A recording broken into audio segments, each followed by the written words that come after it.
सभी ने राम राम। ज्योति मिर्दा का 2-3 दिन पहले एक बयान आया गजेंद्र सिंह खींवसर जी के लिए कि पत्र वायरल करने वाले गजेंद्र सिंह जी खींवसर है। मैं पूछना चाहती हूं ज्योति मिर्दा जी आपसे कि आप 2008 में एक चुनाव जीती, आज तक अपनी लाइफ में आपने चुनाव नहीं जीता है। कांग्रेस में 2 बार हार गई आप, बीजेपी में 2 बार हार गई आप। हाँ, कांग्रेस का पूरा भट्टा बिठा के आप, और फिर बाद में बीजेपी, कभी आप बीजेपी कभी कांग्रेस, ये आपका परिवार यही कर रहा है कि कभी चौथी बार हुआ है ये बार, एक बार नहीं। रिछपाल मिर्दा और आप लोगों का परिवार यही कर रहा है, कभी कांग्रेस और कभी बीजेपी। आप लोग जेल जाने के डर से जो है बीजेपी में आए हैं, ये सबको पता है। और आपके जो दलाल हैं, जो चारों तरफ आपके रहते हैं, जो अधिकारियों को डरा धमका सकते हैं, बीजेपी के कार्यकर्ता को नहीं डरा सकते। मैं एक बीजेपी की कार्यकर्ता हूं। वो जो है जो आपके दलाल हैं, जिन्होंने आपने दलाली करने के लिए रखा हुआ है, वो सिर्फ और सिर्फ अधिकारियों को डराएंगे। एक बात और पूछना चाहती हूं कि आप महिला हैं, और महिला होने के नाते मैंने अभी तक आपके साथ एक भी महिला कार्यकर्ता नहीं देखी। आपने एक भी महिला कार्यकर्ता नहीं जोड़ी। क्यों? महिला शक्ति को तो जोड़ना चाहिए ना आपको, क्यों नहीं जोड़ रही आप? और आपकी टीम के तो क्या ही कहने, आपकी टीम तो वाकई काबिले तारीफ है। दलाली करना उनसे सीखे, धमकियां देना उनसे सीखे। और आप जो है ये सोच रही हैं कि बीजेपी में आके आपने 80% तो नागौर की बीजेपी खत्म कर दी है, और 20% जो अच्छे कार्यकर्ता बचे हुए हैं उनको भी आप खत्म करने में लगी हैं। पर बीजेपी में जो गंदगी फैलाएगा उसका इलाज करना हमें आता है। बीजेपी में गंदगी नहीं फैलाने देंगे। आपका क्या भरोसा? आज तो आप बीजेपी में जेल जाने के डर से आपका परिवार, और कल आप कांग्रेस में चली जाएंगी। आपका कोई वजूद है क्या?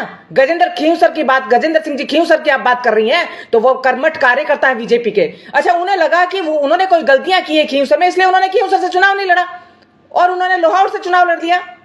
पर उन्होंने आपकी तरह पार्टी तो नहीं छोड़ी ना, कि पार्टी छोड़ के दूसरी पार्टी में चले गए। आप उनकी क्या होड़ करेंगी? वो सिरमौर है हमारे, और पूरा राजपूत समाज बीजेपी का है। पूरा राजपूत समाज बीजेपी के साथ है। आप ये सोच रहे हैं कि आप ये अपनी गोटी घुमाकर राजपूत समाज को बीजेपी से अलग कर दें, तो मैडम ये सपने लीजिए आप।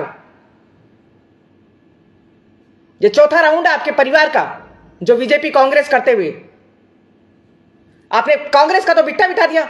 आपने कांग्रेस में भी इसी तरह से जो है, कांग्रेस में इधर की उधर करके पूरा कांग्रेस का बिट्टा बिठा के आप बीजेपी में भट्टा बिठाने आई हैं। तो आपकी ये गलतफहमी है।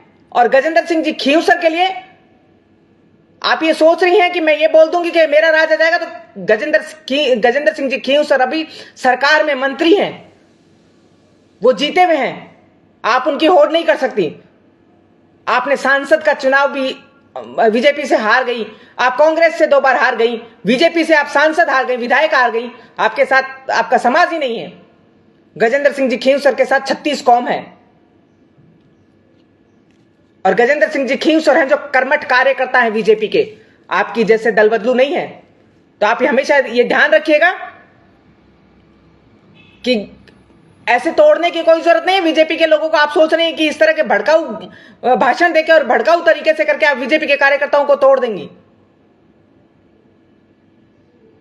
आप हमें बता दीजिए 10 कार्यकर्ता महिला ही आपके साथ बता दीजिए। 10 की छोड़ के एक ही महिला कार्यकर्ता बता दीजिए। आपने 2 बार बीजेपी में चुनाव लड़ दिया, आपके साथ हमने एक महिला कार्यकर्ता नहीं देखी। क्यों? आपको महिलाओं से चिढ़ है क्या? आप जोड़ के दिखाइए ना। आप तोड़ने का ही काम कर रही हैं। तो ज्योति जी, मैं आपसे फिर कहना चाहूंगी कि जो अच्छे हमारे बीजेपी के गद्दावर नेता हैं, उनके बारे में बोलने से पहले सोच लीजिए, समझ लीजिए। नहीं, बीजेपी का कार्यकर्ता जो है आपका इलाज करना भी जानता है। हम डरते नहीं हैं, ना हम डरने वाले हैं, ना हम डरेंगे, क्योंकि हम बीजेपी के कर्मठ कार्यकर्ता हैं। ये वीडियो ज्योति मिर्दा तक जरूर पहुंचाइएगा। सबको नमस्कार।